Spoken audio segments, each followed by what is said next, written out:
ಲೋಕ ಕಲ್ಯಾಣದ ಜೊತೆಗೆ ಮನಸ್ಸಿನ ಇಷ್ಟಾರ್ಥಗಳು ಶೀಘ್ರವಾಗಿ ಫಲಿಸಲಿ ಎಂಬ ಉದ್ದೇಶದಿಂದ ಚಂಡಿಕಾ ಹೋಮ ನೆರವೇರಿಸಲಾಗುತ್ತಿದೆ ಎಂದು ಶ್ರೀ ಚಕ್ರ ಸಮೇತ ಚಾಮುಂಡೇಶ್ವರಿ ದೇವಸ್ಥಾನದ ಧರ್ಮದರ್ಶಿ ಡಾಕ್ಟರ್ ಜಿ.ಬಿ. ಮಲ್ಲೇಶ್ ಹೇಳಿದರು.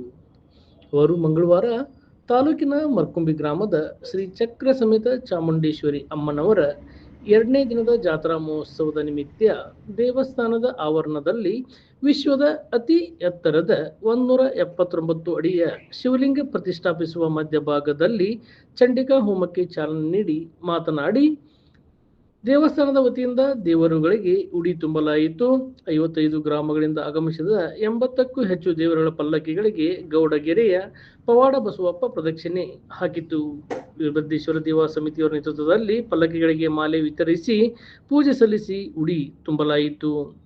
ಈ ವೇಳೆ ಮುರುಗೋಡದ ನೀಲಕಂಠ ಸ್ವಾಮೀಜಿ, ಅಂಕಲಿಗೆಯ ಶ್ರೀ ಅಮರಸಿದ್ದೇಶ್ವರ ಸ್ವಾಮೀಜಿ, ಮಲ್ಲಾಪುರದ ಗಾಳೇಶ್ವರ ಮಠದ ಚಿದಾನಂದ ಸ್ವಾಮೀಜಿ, ದೇವಸ್ಥಾನದ ಕಾರ್ಯದರ್ಶಿ ಜಿ.ಬಿ. ಬಾಬು, ಯಶವಂತ್, ಭೂದಾನಿ ಮಹಂತೇಶ್ ಕೌಜಲಗಿ, ಹಿರಿಯರಾದ ಗಂಗಪ್ಪ ಕುರ್ಬೆಟ್, ಬಸವರಾಜ್ ಕೌಜಲಗಿ, ಸೋಮಲಿಂಗಪ್ಪ ಬೋಗೂರ್, ಈಶ್ವರ್ ಕೌಜಲಗಿ, ವಿರೂಪಾಕ್ಷ ವಾಲಿ, ಅಡಿವಪ್ಪ ಮುರ್ಗಿಬಾವಿ, ಶಿವಾನಂದ್ ಕೌಜಲಗಿ, ಮಹೇಶ್ ಕಾಜ್ಗಾರ್, ಯುವ ಮುಖಂಡರಾದ ಚಂದನ್ ಕೌಜಲಗಿ, ರವಿ ಕುರ್ಬೆಟ್, ರಾಹುಲ್ ಕೌಜಲಗಿ, ಗದಗಯ್ಯ ಆರಾಧರಿಮಠ್ ಹಾಗೂ ಗ್ರಾಮದ ಭಕ್ತ ವೃಂದದವರು, ಶ್ರೀ ಚಕ್ರ ಸಮೇತ ಚಾಮುಂಡೇಶ್ವರಿ ಸೇವಾ ಸಮಿತಿಯ ಸದಸ್ಯರು ಹಾಗೂ ಸುತ್ತಮುತ್ತಲಿನ ಗ್ರಾಮಸ್ಥರು ಆಗಮಿಸಿದ್ದರು. ಗೌಡಗೆರೆಯ ಪವಾಡ ಬಸವಪ್ಪನವರ ಉತ್ಸವ ಸಡಗರ ಸಂಭ್ರಮದಿಂದ ಜರುಗಿತು. ಈ ವೇಳೆ ಸಿದ್ದಾರೂಢ ಬಳಗದವರಿಂದ ಭಕ್ತರಿಗೆ ಅಂಬಲಿ ವಿತರಿಸಲಾಯಿತು. ಸೋಮವಾರ ರಾತ್ರಿಯಿಂದಲೇ ಚಂಡಿಕಾ ಹೋಮದ ಪೂಜಾ ಕೈಂಕರ್ಯಗಳು ಶಾಸ್ತ್ರೋಕ್ತವಾಗಿ ನೆರವೇರಿದವು.